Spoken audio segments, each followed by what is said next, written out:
duduk kembali. Ya salam jemaat Tuhan. Sekali lagi salam. Ya puji nama Tuhan.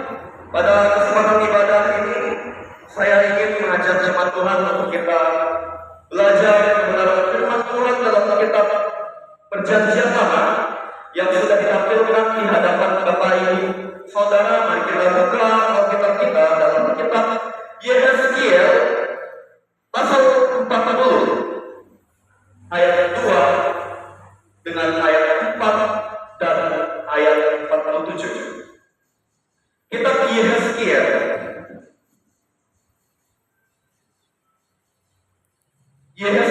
pasal 40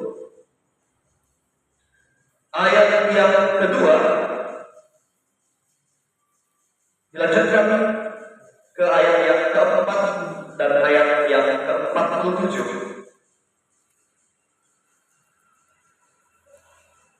Ya, saya akan bacakan firman Tuhan ini untuk jemaat sekalian. Silakan jemaat Tuhan menyimak firman Tuhan ini. Saya bacakan untuk jemaat sekalian. Judul dari firman Tuhan ini adalah Pintu-pintu gerbang dan pelataran-pelataran bait suci yang baru. Ayat yang kedua, beginilah firman Tuhan. Dalam penglihatan ilahi ke tanah Israel dan menempatkan aku di atas sebuah gunung yang tinggi sekali. Di atas itu, di hadapanku, ada yang menyerupai bentuk kota. Ayat yang keempat, orang itu berbicara kepadaku, hai anak manusia, lihatlah dengan teliti dan dengarlah dengan sungguh-sungguh dan perhatikanlah baik-baik segala sesuatu yang akan kuperlihatkan kepadamu, sebab untuk itulah engkau dibawa kemari, supaya aku memperlihatkan semuanya itu kepadamu. Beritahukanlah segala sesuatu yang kau lihat kepada kaum Israel. Ayat yang ke-47, lalu ia mengukur pelataran dalam. Itu suatu tempat persegi yang panjangnya 100 hasta dan lebarnya 100 hasta. Mesbah ada di hadapan bait suci. Ya, demikian firman Tuhan yang boleh sama-sama kita simak. Dikatakan berbagi firman Tuhan, yaitu setiap kita yang mau mendengar firman Tuhan itu dan mau melakukannya dalam kehidupan setiap hari. Dari firman Tuhan ini saya punya tema untuk kita renungkan, yaitu hadirat Tuhan. Ya Bapak Ibu Saudara yang dikasihi oleh Tuhan Yesus,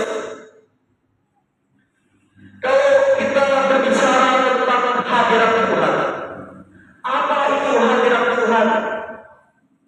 Bapak Ibu Saudara, hadirat Tuhan itu artinya adalah kehadiran Tuhan secara roh, mengawal seseorang yang sungguh-sungguh menyembah Tuhan, yang sungguh-sungguh berdoa dengan segenap hatinya kepada Tuhan. Ya, itulah hadirat Tuhan yang pasti terjadi. Bapak Ibu Saudara, hadirat Tuhan dapat menyatakan kuasa Tuhan yang memulihkan, dapat juga menyatakan penglihatan ilahi kepada seseorang yang Tuhan khususkan untuk mengalaminya. Bapak Ibu Saudara, tidak betul kemungkinan hadirat Tuhan dapat terjadi dalam kehidupan Bapak Ibu secara pribadi lepas pribadi. Hadirat Tuhan adalah cara Tuhan untuk menyatakan kemuliaannya, menyatakan kebesarannya, dan menyatakan kehendaknya.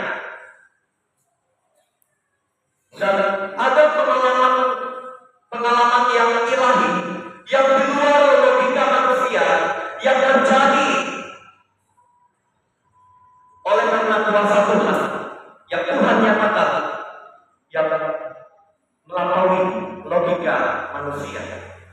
Bapak Ibu Saudara, itulah luar biasanya dan dahsyatnya hadirat Tuhan. Kita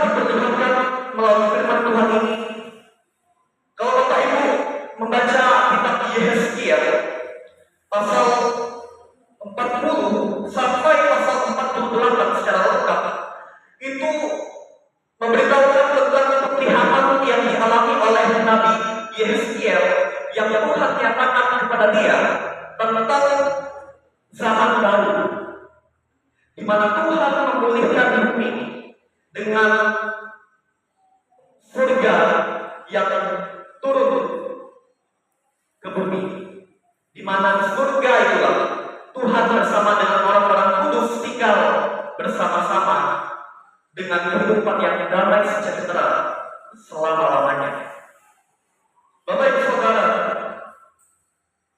Yeskiel bersama umat Israel mengalami kehancuran Yerusalem dan bait Allah yang adalah tempat untuk mereka beribadah kepada Tuhan diruntuhkan. Namun di tengah kehancuran Yerusalem dan runtuhnya bait Allah itu, Tuhan memberikan penglihatan kepada Yeskiel tentang bait Allah yang baru, yang kokoh, yang abadi, yang kekal.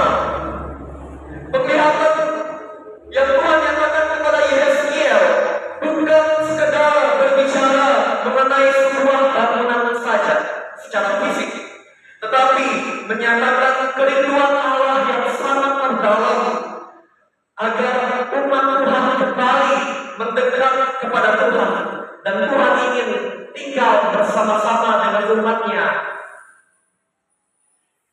di dalam bait-Nya yang baru. Tuhan Yesus adalah bait Allah yang sejati untuk membuka jalan menuju bait Allah yang baru.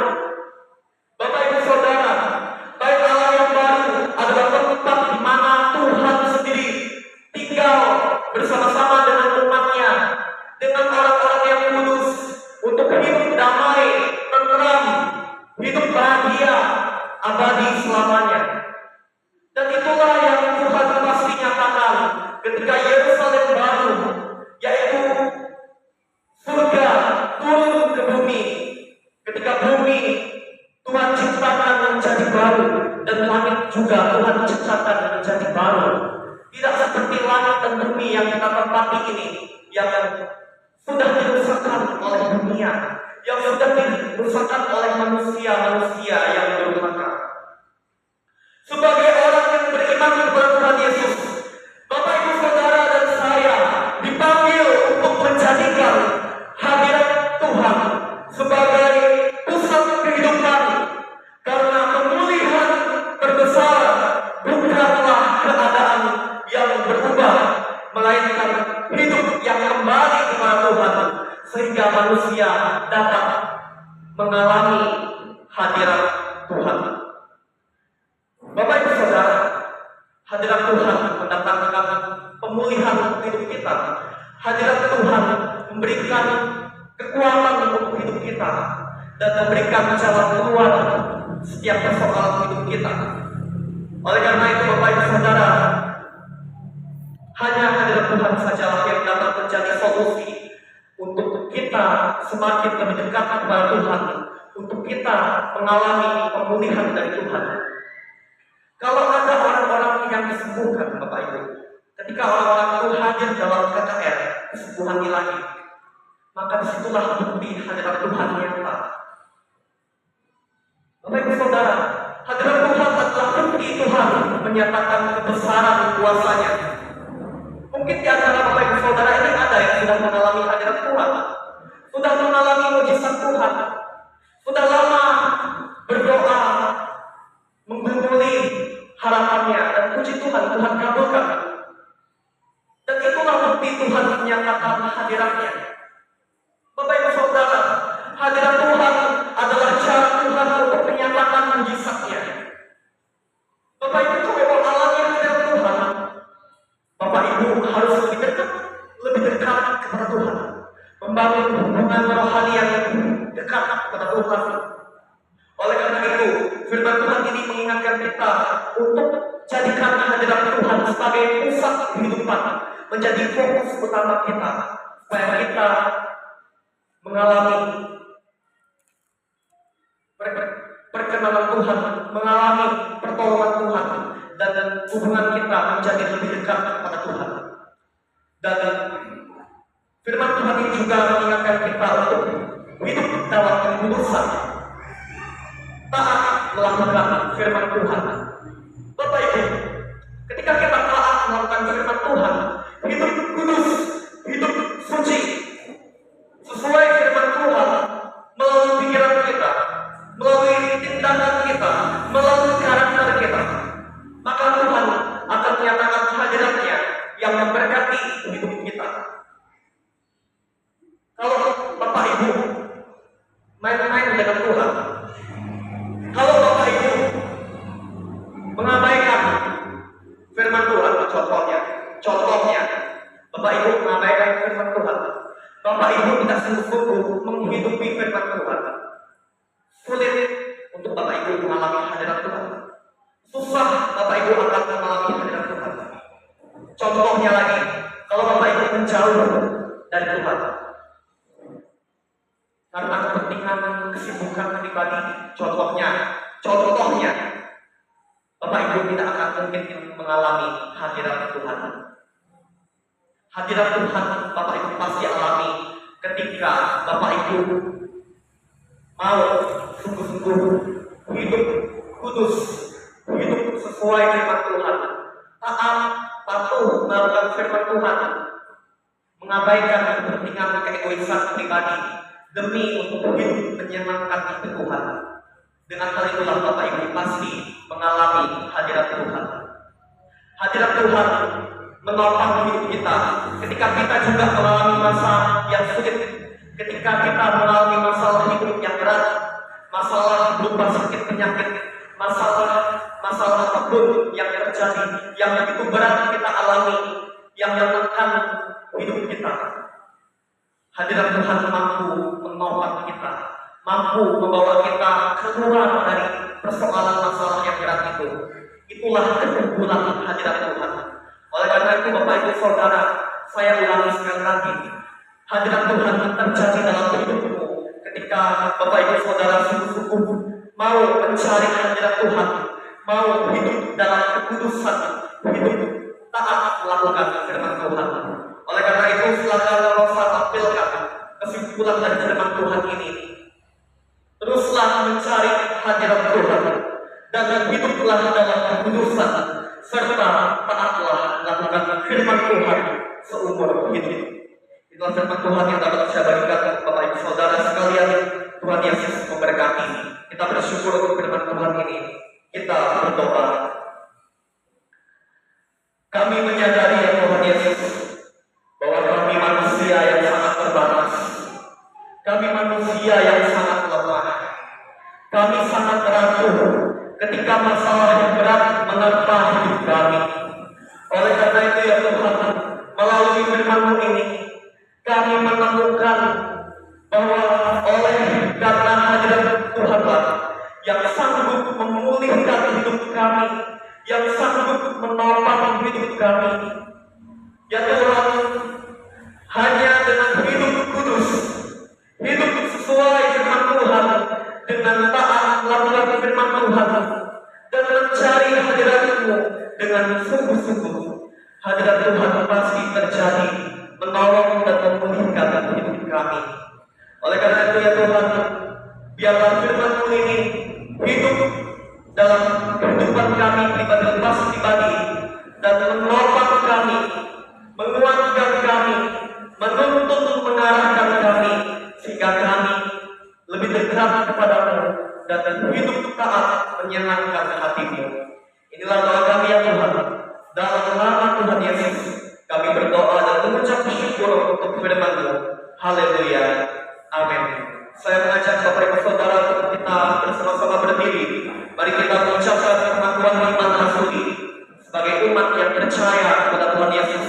Kita ucapkan 1, 2, 3. Aku percaya kepada Allah Bapa yang Maha Kuasa, Kau langit dan bumi, dan kepada Yesus Kristus Anaknya yang tunggal Tuhan kita, yang berkandung daripada Roh Kudus, lahir dari anak darah Maria, yang menderita di bawah pemerintahan Pontius Pilatus, disalibkan, mati dan dikuburkan, turun ke dalam kerajaan maut, pada hari yang ketiga bangkit pula dari antara orang mati, naik ke surga, hadapan Allah, Bapa yang Maha Kuasa, dan akan datang dari sana untuk menghakimi orang yang hidup dan yang mati. Aku percaya kepada Roh Kudus, gereja yang kudus dan am, persekutuan orang kudus,